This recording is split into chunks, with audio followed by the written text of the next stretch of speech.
Samantala, nasa panig naman ni Team Pinoy Senator Albert Ramon Magsaysay Jr. ang boto ng mga senior citizens sa Metro Manila.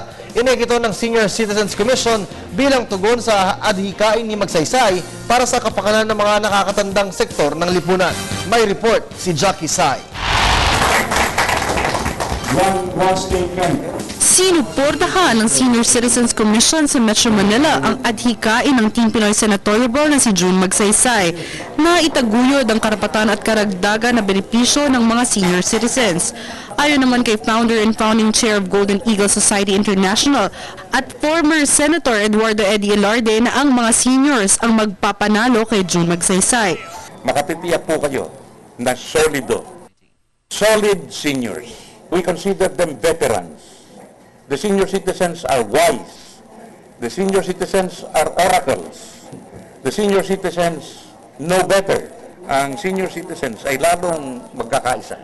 Nagbigay katiyakan naman si Magsaysay na kung sakasakali ay may aasahan ng mga seniors sa kanya sa darating na mga taon. We filed a resolution joint with Congress and the Senate of an NSC, National Senior Commission.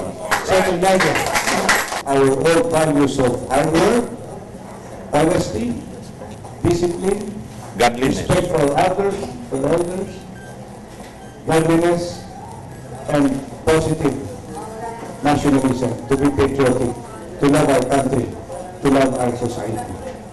Seniors will impart that to their juniors.